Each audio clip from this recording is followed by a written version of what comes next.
Et salut à tous, j'espère que vous allez bien. Bienvenue dans cette carte manager olympique de Marseille sur FC24. Aujourd'hui au programme, vous le voyez à l'habillage, un petit peu particulier, c'est le début de l'Europa League. Et donc le premier adversaire du jour, ce sera l'Ajax Amsterdam à la Johan Cruyff Arena. Vous le voyez, c'est juste en dessous de moi. Et ensuite, on a un tout petit club contre qui nous allons jouer. Je vais vous le montrer dès maintenant dans le calendrier. Voilà. C'est un classique, c'est le Paris Saint-Germain. Donc on va faire quand même un petit point jusqu'à maintenant. On a fait quasiment que des victoires, hein, il me semble, depuis le début de la Ligue 1.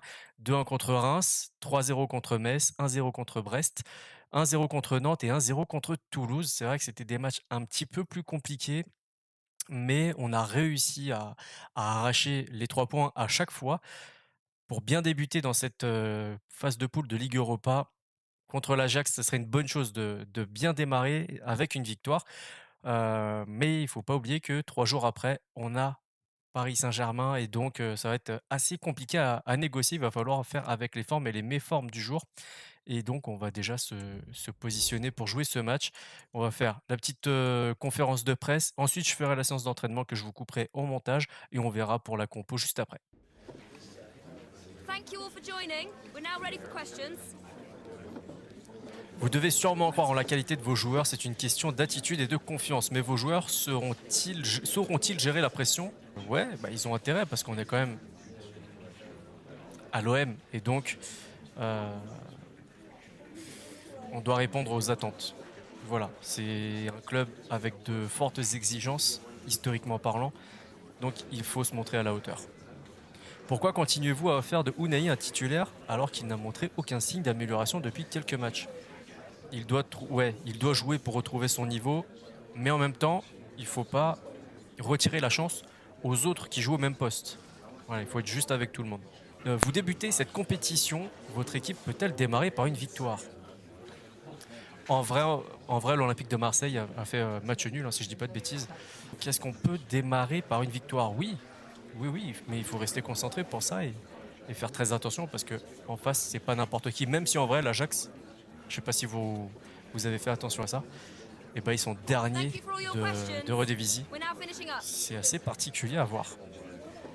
Et pour cette compo, vous le voyez, l'Ajax joue en 4-2-3-1 étiré avec Rouli dans les cages, Sosa à gauche, Gaillet à droite, Medic Soutalo en charnière centrale, Van den Bomen, l'ancien Toulousain, Tahirovic, Bergwijn, l'ancien de Tottenham, Bergwijs, très bon joueur, Forbes à gauche, Mikotadze pour les anciens qui ont suivi la toute première carrière manager sur Twitch à l'époque, il y a 2 ans déjà avec Saint-Etienne, et sur le banc, Brobe, Pesvara, Villa, Gorterato, Mansverk et Götze. Donc, pour l'instant, on n'a pas trop de stats hein, puisque c'est la première journée de Ligue Europa.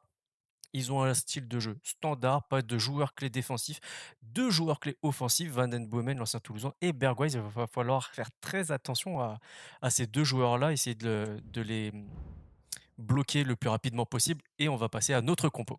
Et de notre côté, on est parti avec un 3-5-2 avec Lopez dans les cages, Gomez, Vigo, Balerdi en charnière centrale, Lodi à gauche, Klose à droite, Rongier et Viritou devant la défense, les ronge tout, Harit, Vitinha et Aubameyang en attaque. Sur le banc, vous retrouvez Unai, Ndiaye, Correa, Sarr, Gay, Kondogbia et Pacho. Donc un petit peu de changement, notamment au milieu de terrain.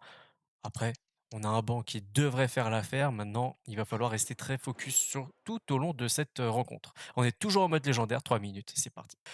Allez, on est parti pour ce premier match de Ligue Europa, et c'est contre l'Ajax. Hein. Je vous ai donné la compo tout à l'heure, je ne vais pas revenir dessus.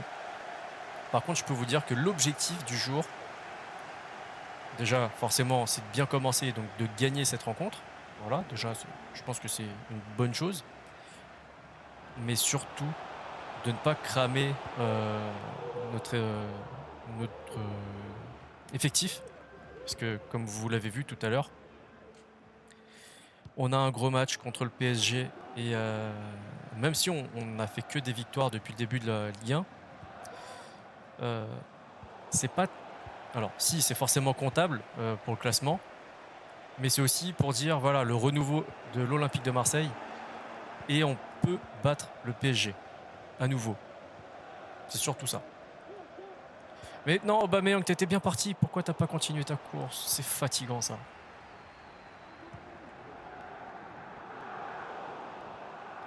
Alors, j'avoue, j'ai un peu peur que les joueurs aient déjà la tête au PSG. Ce serait pas une bonne chose.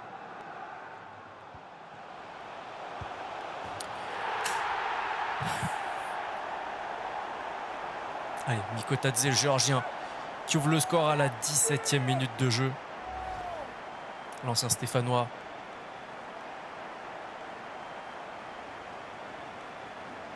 Ouais, ça me pose problème là.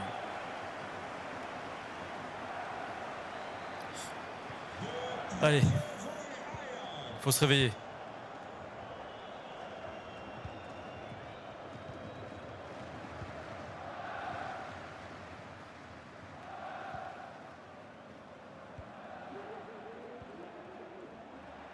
Allez, c'est bien, Renan Lodi, vas-y. Faut que tu finisses, faut que tu finisses. Dommage.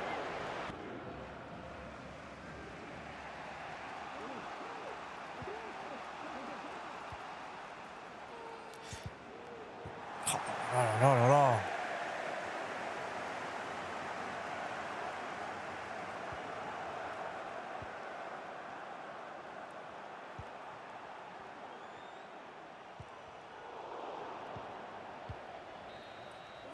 Allez, c'est la mi-temps et on perd forcément.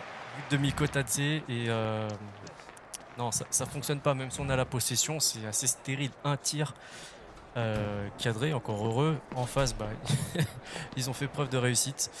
Allez, vous le voyez, on va partir avec un 4-3-3 point de basse avec Harit à droite de l'attaque et Aubameyang à gauche. Vitinha toujours dans l'axe.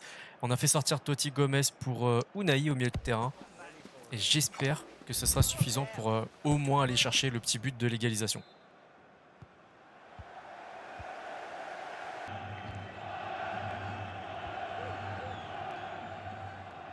Speciale mededeling. Niet geschoten is altijd mis. Oui, tu l'as vu, bien joué. Niet geschoten is altijd mis. Allez, allez, continuez la course dans l'axe. Mais non, pourquoi il se projette pas? Allez, on récupère un corner à la 60e quasiment. Il va falloir proposer des choses. Hein.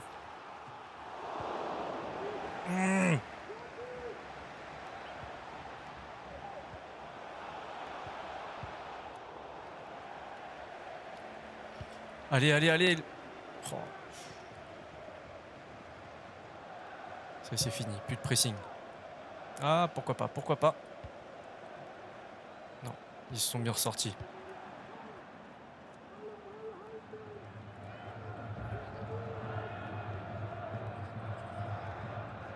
Oui, bien.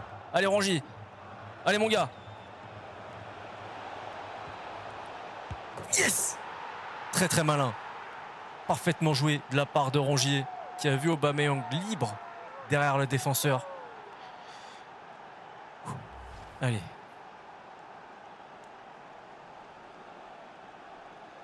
Ouais, bien joué. Franchement, ça fait plaisir. Allez, j'espère que ça suffira pour donner un peu de force à l'équipe, pour marquer ce deuxième but. Ce serait vraiment une très très bonne chose. Et je suis en train de me dire qu'on a dépassé la 70e et qu'on pourrait faire des changements. On devrait même faire des changements.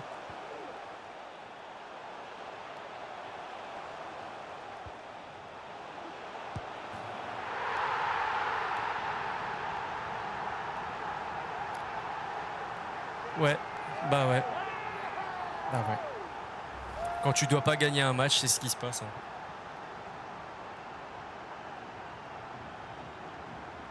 Oh.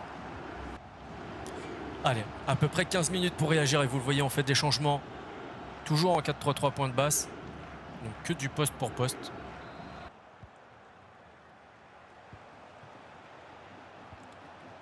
Oh. Il se joue de nous comme si on était des enfants. Regarde, c'est fluide, ça passe. Ils ont dû tirer 3 fois, 2 buts.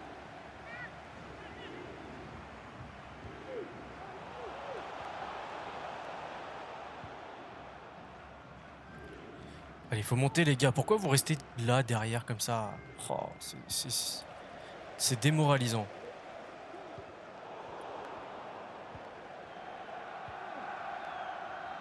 Je peux pas vous dire mieux, c'est démoralisant.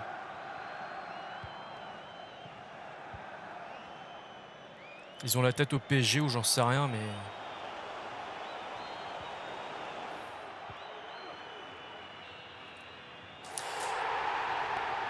Allez, on débute cette compétition par une défaite 2-1. On a quand même réussi à marquer un but, mais c'est vrai que défensivement, il n'y a rien du tout à en tirer de bon. 51-49 pour la possession, 3 tirs, je vous l'ai dit, 3 tirs de but, voilà. C'est incroyable. Et sur les 3 tirs, ils ont cadré que 2 fois. Parfait, c'est ce que je voulais voir. Pour le flop, c'est Bergwijn avec un 5-8, tout comme leur gardien Rulli. Et le top, Mikotadze avec un doublé. Forbes qui prend un 8-9 et Bergwijn 8,1. Ah, voilà, hein, c'est mérité.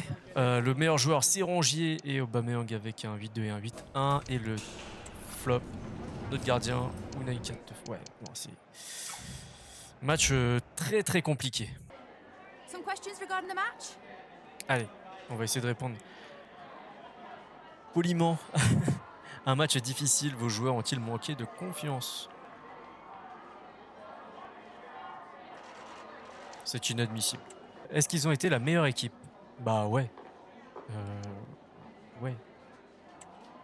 J'espère qu'ils retiendront les leçons de ce match parce que c'est pas de bon augure.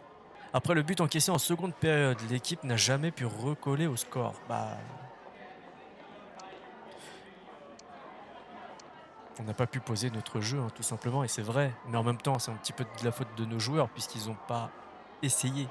Et ça, c'est très frustrant. That'll be all, thank you. Allez, on enchaîne. Je crois que tout le monde est prêt. Nous allons pouvoir débuter. Conférence d'avant-match contre le PSG. Vous êtes sur une série de 5 victoires. Allez-vous continuer face à votre adversaire? En tout cas, c'est le but. Maintenant, est-ce qu'on va réussir? Vu le match contre l'Ajax.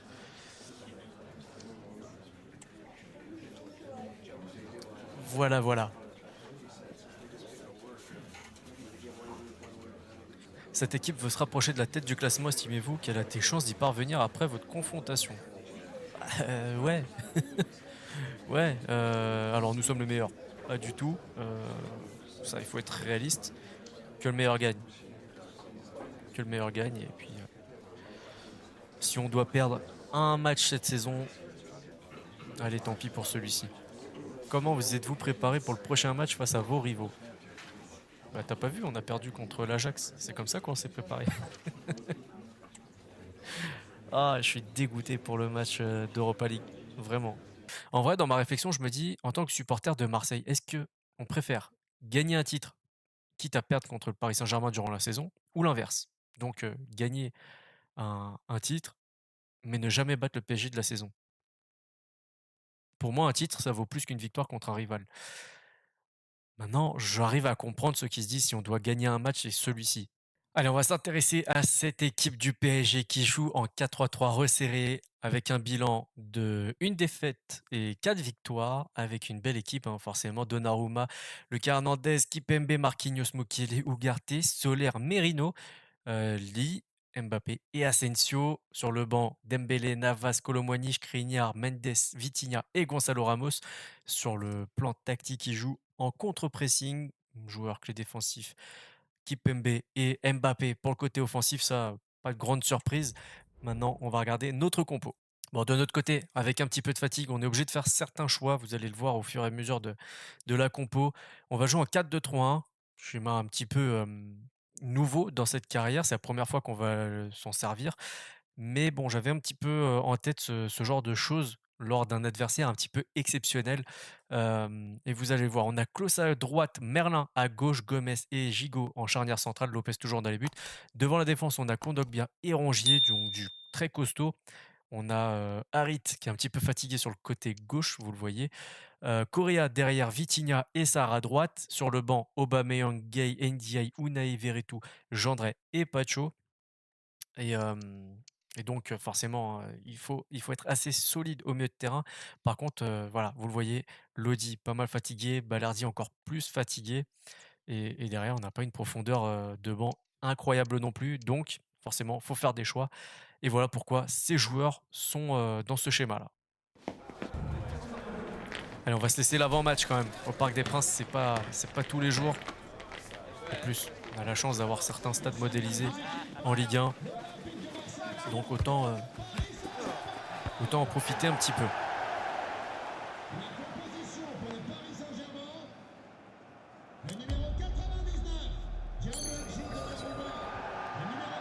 C'est moi où sa pièce, elle avait 2 côtés face. Bon, allez, on va pas se mettre dans la tête que le match est truqué à l'avance. Allez, c'est parti. Il va falloir leur rentrer dedans. Ouais, bah pas comme ça en tout cas. Hein. C'est moi où il n'y a pas une ambiance incroyable là. C'est bizarre, j'ai l'impression que le stade est très silencieux.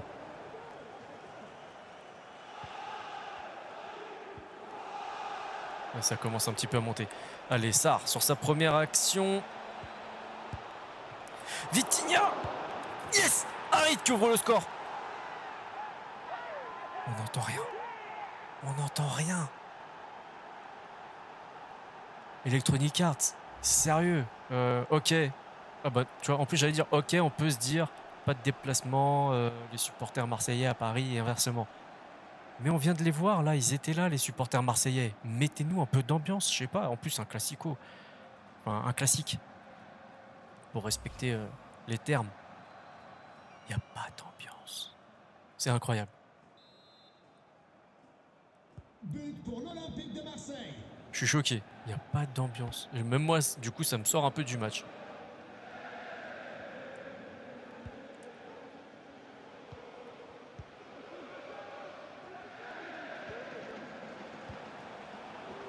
Attention s'il vous plaît, la petite Eva Saez est attendue au niveau de l'ascenseur porte 18, merci.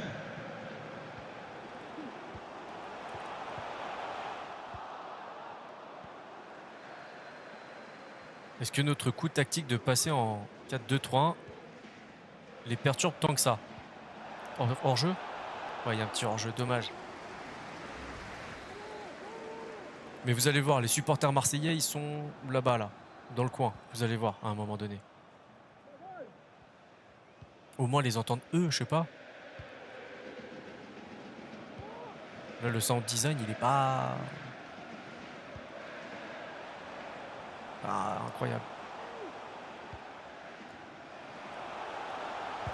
Voilà, ils sont derrière moi, là. Ils sont vraiment dans le coin de l'écran. Normalement, vous les voyez. Et si je me concentrais sur le jeu plutôt que sur les supporters, ça serait une bonne chose. Pour éviter ça. Ah, ils sont là. Donc si je les vois, enfin si ce n'était pas présent dans le stade, je me dis bon, ce côté roleplay, pas de déplacement de supporters, ça peut se comprendre. Mais là, à un moment donné, faites quelque chose.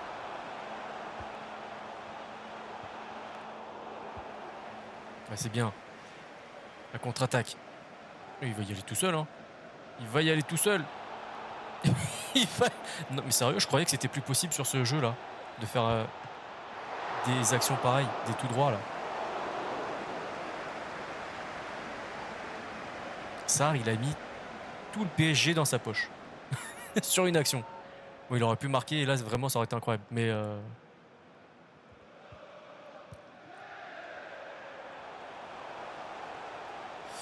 bon, on va pas s'ambiancer trop fort et trop vite parce que à tout moment, Paul Lopez pour l'instant très très bon match.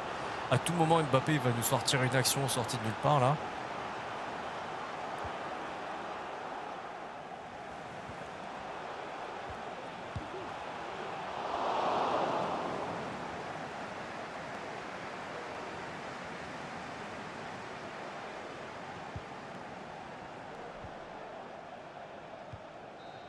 Allez, c'est la mi-temps.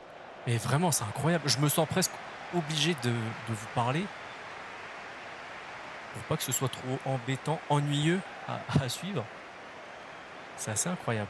Allez, les stats à la mi-temps, 67-33 pour la possession, 3 tirs pour nous, 100% cadrés et 5 tirs en face, 80% de précision de tir, 93% de précision de passe pour le PSG contre 82 pour nous. Honnêtement, ils ont des actions, ils ont des occasions dangereuses, Mais là en dessous, vous voyez la grande... Enfin non, dans l'autre sens du coup. La grande course de Sarr, côté droit, il aura fait un petit peu mal. Même un peu peur, je pense. Allez, deuxième mi-temps, c'est parti. On va essayer de mettre le pied sur le ballon. Ouais, bah pas comme ça. Ouais, non, Vitinha qui n'a pas su se retourner au bon moment. Il aurait pu faire autre chose.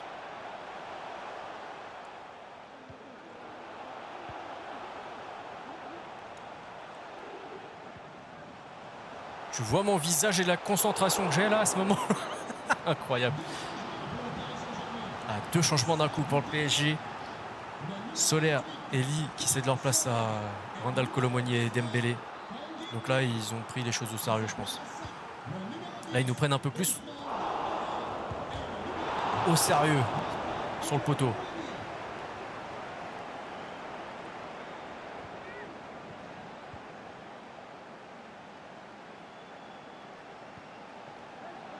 Et là, va falloir être encore plus vigilant.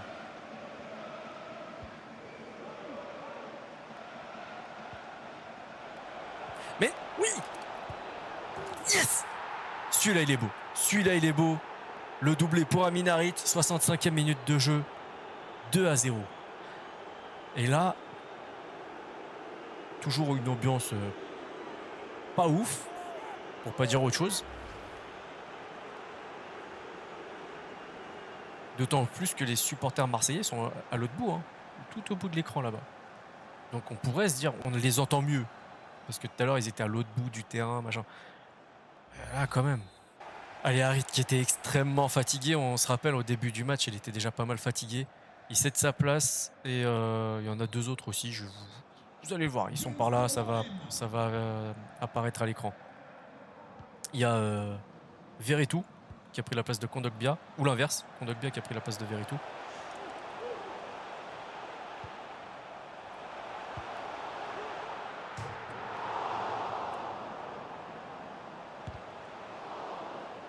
Ouais, j'ai arrêté de respirer pendant quelques secondes, ouais, je vous cache pas.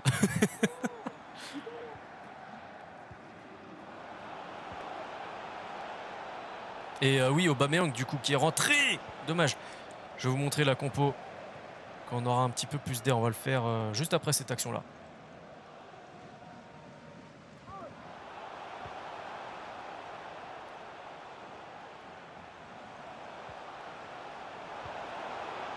Allez, le but. Allez, c'est facile. C'était facile à prévoir. 2-1 à 79e minute. Asensio, l'Espagnol, qui réduit le score. Allez, c'était facile à prévoir. À 2 contre 1 défensivement, c'est assez compliqué, hein, surtout quand en face tu as des joueurs de talent comme ça et que tu as ton équipier qui n'est pas replacé correctement. Je vais vous montrer la compo dès maintenant, voilà. Et on voit Gigot qui est pas mal fatigué, on va le faire sortir et on va mettre pas de choix, hein, pas le choix. Pas le choix de faire ça. Donc Veretout, Rongier devant la défense, Ndiaye à gauche, Sarr toujours à droite et Unai derrière Aubameyang, voilà.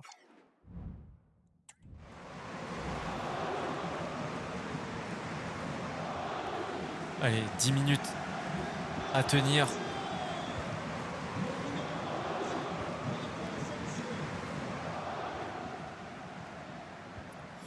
Et là,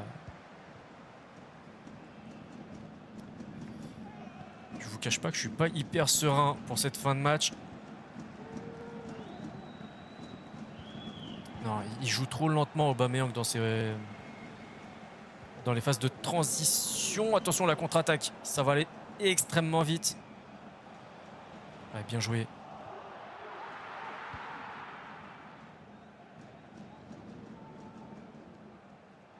Allez, pour Unai. Ah non, c'est Aubameyang, pardon. Allez, Aubame. Allez, Aubame. Non! Comment tu peux rater ça? Et ils font sortir Mukiele et Ugarte pour Mendes et Vitinha. Ok. Allez, quelques secondes à tenir.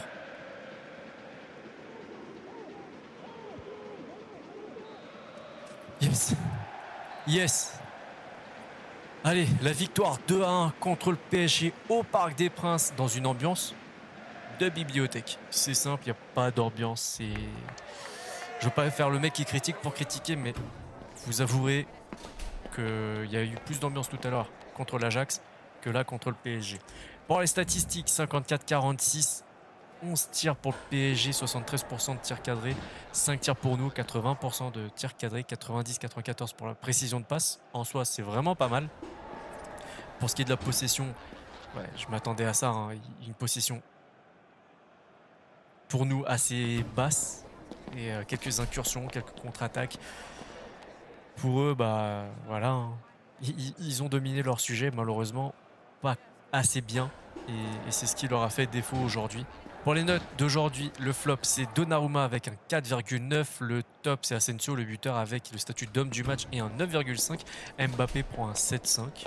Le flop de notre côté avec 27 minutes de temps de jeu, c'est Aubameyang et NDI avec un 5,1. En vrai, ils n'ont pas fait mieux que les joueurs qu'ils ont remplacés.